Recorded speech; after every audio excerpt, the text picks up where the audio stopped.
नमस्कार मित्रांनो, मी रोहित पगारे आपलं ग्लोबल विजन इंग्लिश स्कूलच्या फेसबुक पेजवर स्वागत करतो.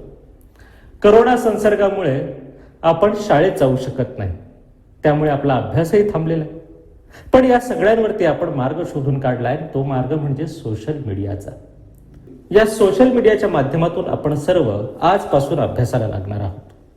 आजचे सेशन हे इंग्रजी माध्यमाच्या 10वीच्या वर्गासाठी असून आजचा विषय आहे मराठी. विद्यार्थी मित्रांनो, तुम्हाला जर यश संपादन करायचं असेल तर तुम्हाला प्रयत्न केले पाहिजे. तुम्हाला तुमचं ध्येय जर गाठायचं असेल तर प्रयत्नांची पराकाष्ठा करायला हवी. प्रयत्न, सतत प्रयत्न, अथक प्रयत्न, या प्रयत्नातूनच तुम्ही यशाचं शिखर गाठू शकता. म्हणूनच हरिवंश राय बच्चन म्हणतात, कोशिश करने वालों की हार नहीं होती. हीच कोशिश आणि प्रयत्न करणाऱ्यांसाठी आजचं हे सेशन नक्कीच मार्गदर्शक ठरेल. विद्यार्थी मित्रांनो, आजच्या सेशनला सुरुवात करण्यापूर्वी मी तुम्हाला सांगू इच्छितो की आजच्या सेशन संदर्भातील तुम्हाला काही प्रश्न, काही शंका आणि अडचणी असेल तर कमेंट बॉक्समध्ये त्या टाकून ठेवा. त्याची उत्तरं पुढच्या सेशनमध्ये तुम्हाला नक्की मिळतील. विद्यार्थी मित्रांनो, आजच्या आपल्या कवितेला सुरुवात करण्या अगोदर इयत्ता 10वीच्या अभ्यासक्रमात आपण काय काय शिकणार आहोत आणि आपल्याला काय काय शिकायचं आहे आणि काय काय तयारी करून घ्यायची आहे याची थोडीशी माहिती आपण जाणून घेऊया. इयत्ता 10वीच्या या मराठी विषयाच्या अभ्यासक्रमात एकूण 16 गद्य आणि पद्य पाठांचा आपल्याला अभ्यास करायचा आहे. या पाठांव्यतिरिक्त अपठित गद्य, पद्य, आकलन यांचे आकलन करायचे आहे. त्यानंतर व्याकरण, या व्याकरणात समास, अलंकार, काव्य रूपांतर, सामान्य रूप, वाक्प्रचार इत्यादींचा अभ्यास आपल्याला करायचा आहे. भाषिक घटकांचा जर विचार केला तर समानार्थी शब्द, विरुद्धार्थी शब्द, शब्दसमूहाबद्दल एक शब्द, एका शब्दाचे अनेक अर्थ, शब्दातील अक्षरांपासून शब्द बनवा, उपयोजित लेखन, यामध्ये पत्रलेखन, सारांश लेखन, जाहिरात लेखन, बातमी, कथाकथन, कथालेखन इत्यादी गोष्टींचा आपल्याला सराव करणं खूप गरजेचं आहे. आता तुम्हाला प्रश्न पडला असेल की एवढा सगळा अभ्यास आम्ही कसा करायचा? मित्रांनो, मराठी हा विषय अत्यंत सोपा आहे. आपण महाराष्ट्रात राहतो. अगदी लहानपणापासून आपण मराठी ऐकत आलेलो आहोत, बोलत आलेलो आहोत. म्हणजे याचा अर्थ की मराठी आपल्या खूप जवळची आहे. मान्य आहे की आपण विविध भाषांची लोक आहोत, विविध जाती धर्मांची लोक एकत्र येऊन शाळेत जातो. मग हा मराठीचा सराव करायचा तरी कसा, हा प्रश्न इतर भाषिक विद्यार्थ्यांना पडला असेल. विद्यार्थी मित्रांनो, घाबरू नका. मराठी विषयाचं जेवढं तुम्ही वाचन कराल, मनन कराल, चिंतन कराल आणि लेखन कराल तसा हा मराठी विषय अगदी सोपा होत जातो. चला तर मग विद्यार्थी मित्रांनो, आपण आजच्या आपल्या सेशनमध्ये थोडासा परीक्षेविषयीचा पण विचार करू. तुम्हाला जी प्रश्नपत्रिका मिळते ती असते एकूण 80 गुणांची. मी हे जे काही घटक तुम्हाला सांगितलेले आहेत, गद्य, पद्य, स्थूल वाचन, भाषा अभ्यास, उपयोजित लेखन, यांची गुणांची जी काही मांडणी असते ती कशा प्रकारे असते याच्यावर थोडा विचार करणं गरजेचं आहे. म्हणजे जेणेकरून तुम्ही अभ्यासाला जेव्हा बसाल तेव्हा त्याचा फायदा तुम्हाला पुरेपूर होतो. विद्यार्थी मित्रांनो, अभ्यासाला बसताना एक गोष्ट लक्षात ठेवा. कोणत्याही विषयाचा अभ्यास करायचा असेल तर साधारण 1 तास तरी तो अभ्यास केला पाहिजे. या 1 तासात तुम्हाला जिथे घरात जागा मिळेल अशा ठिकाणी, जिथे शांतता असेल, तुमचं मन एकाग्र होत असेल अशा ठिकाणी तुम्हाला अभ्यासाला बसायचं आहे. घटकांचा जर विचार केला तर गद्य घटकांसाठी परीक्षेला एकूण 18 गुण असतात आणि पद्य घटकासाठी एकूण 16, स्थूल वाचनासाठी 6, भाषा अभ्यासासाठी 16 गुण दिले जातात, उपयोजित लेखनासाठी 24 गुण दिले जातात. असे एकूण 80 गुणांचा पेपर तुमच्या हातात पडतो. विद्यार्थी मित्रांनो, हे 80 गुण मिळवणं अगदी सोपं आहे. प्रयत्न करत राहणं आणि अभ्यास करणं, यातून तुम्ही यश अगदी सहज संपादन करू शकता.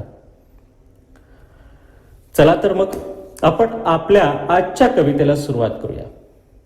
आजची कविता ही अत्यंत सुंदर अशी कविता आहे. सध्या संपूर्ण जग करोनाच्या संसर्गाच्या विळख्यात अडकले. अनेक जणांना आपले प्राण गमवावे लागलेत. मानसिक, शारीरिक, आर्थिक झंझावातात माणसे फसली आहेत. या अस्थिर अशा परिस्थितीला स्थिरता मिळावी, शेकडो मैल पायपीट करणाऱ्यांना आश्रयाची सावली मिळावी, रिकाम्या हातांना काम मिळावे, सैरभैर झालेल्या विचारांना एकाग्रता मिळावी, सर्वांना सुख, समाधान, शांती मिळावी. म्हणून आजच्या सेशनची सुरुवात करण्यापूर्वी आपण परमेश्वराची प्रार्थना करणार आहोत. प्रार्थना. दैनंदिन धकाधकीच्या जीवनात आपण मनःशांती हरवून बसतो. ती मनःशांती प्रार्थनेमुळे मिळते. अशक्य गोष्ट शक्य करते, कारण प्रार्थनेमुळे श्रद्धेचे बळ आणि ईश्वराचे आशीर्वाद लाभतात. प्रार्थना म्हणजे देवापुढे विनम्र होऊन इच्छित गोष्ट तळमळीने मागणे. याला प्रार्थना असे म्हणतात. प्रार्थनेत आदर, प्रेम, विनवणी, श्रद्धा आणि भक्ती अंतर्भूत असतात. अशाच भक्तिभावाने संपूर्ण मानव जातीच्या कल्याणासाठी आपण प्रार्थना म्हणणार आहोत. चला तर मग ऐकूया ही प्रार्थना.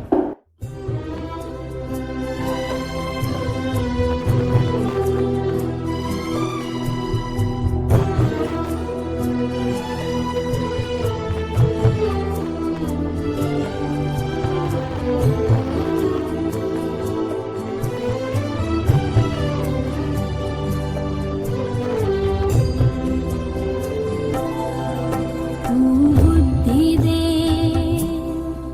तू तेज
बुद्धी दे, तू तेज दे, नवचेतना विश्वास दे.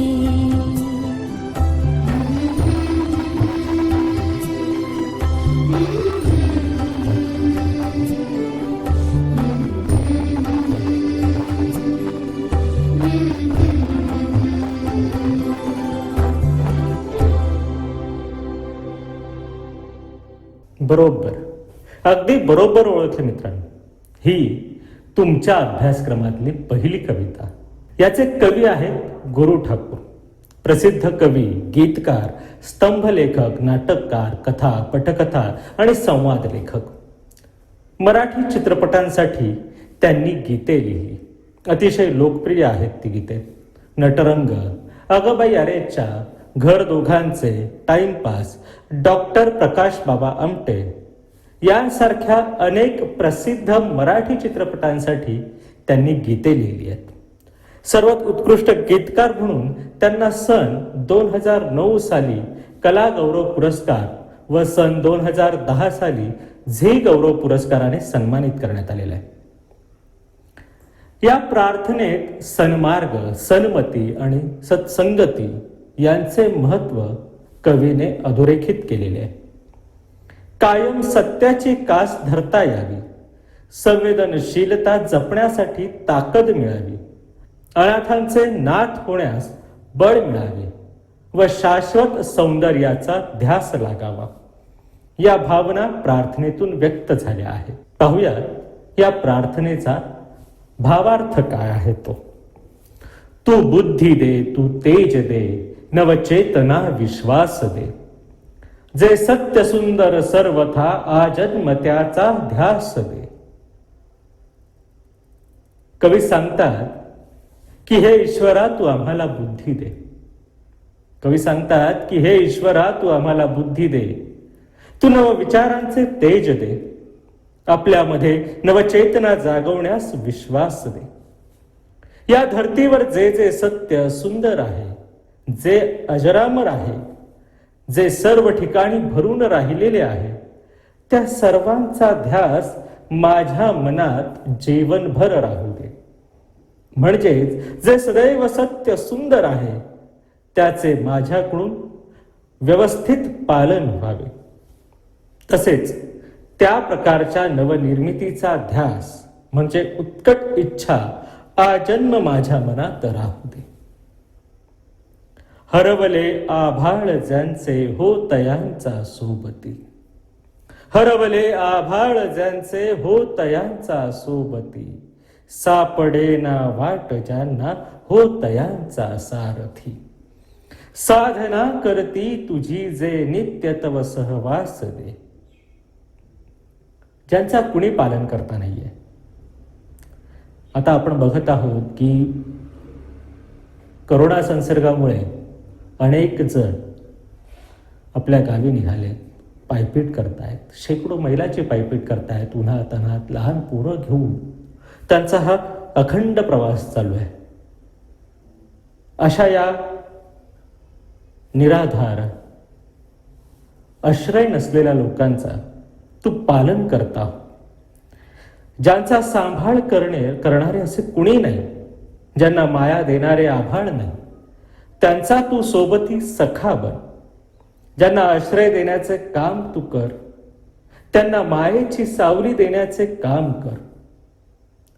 जे जीवनाच्या वाटेवर प्रवास करताना भरकटलेले आहेत, ज्यांना जीवनाच्या सार्थकतेची वाट सापडत नाहीये, त्यांचा तू सारथी बन. त्यांना मार्ग दाखवण्याचे काम तू कर. तुझी जे साधना करतात, नित्य तुझी जे प्रार्थना करतात, त्यांना तू सतत तुझ्या सहवासात घे. म्हणजे तू नेहमी त्यांच्या सोबत राहा. जाणवाया दुर्बलांचे दुःख आणि वेदना, जाणवाया दुर्बलांचे दुःख आणि वेदना, तेवत्या राहो सदा रंध्रातुनी संवेदना. धमन्यातल्या रुधिरास या खल भेदण्याची आस दे.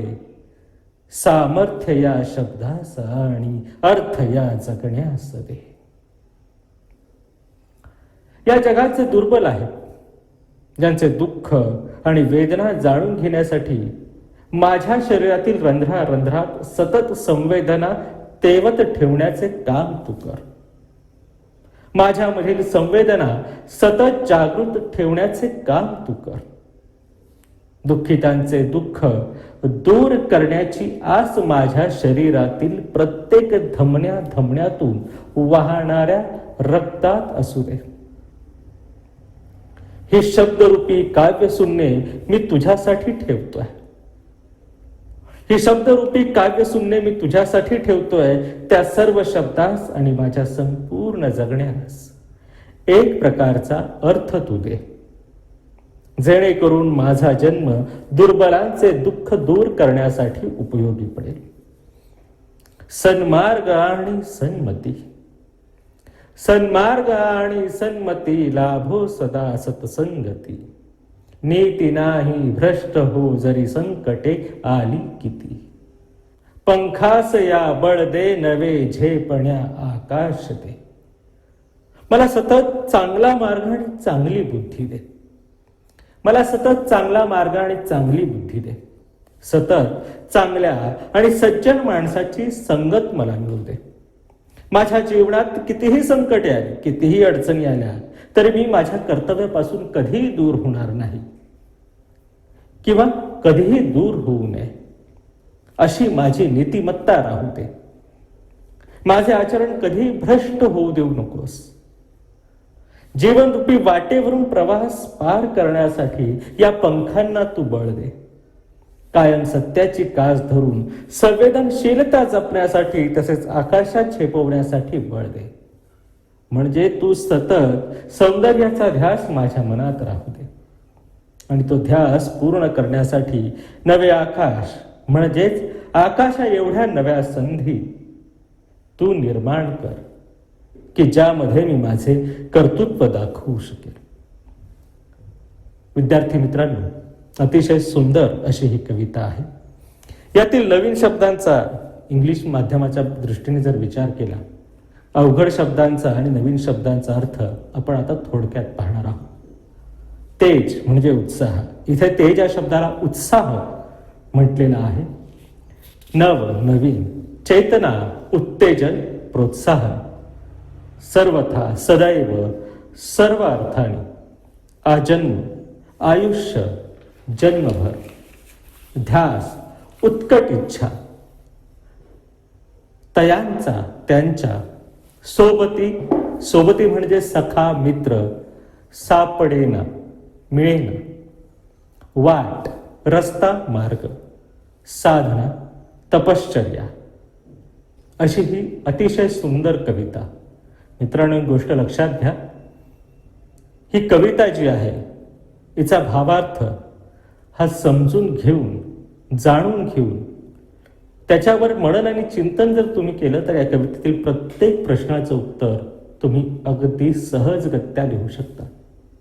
तेव्हा मित्रांनो, या कवितेसंदर्भातील प्रश्न आणि उत्तर, काही अडचणी तुम्हाला जर असतील तर त्या कमेंटमध्ये नक्की लिहा.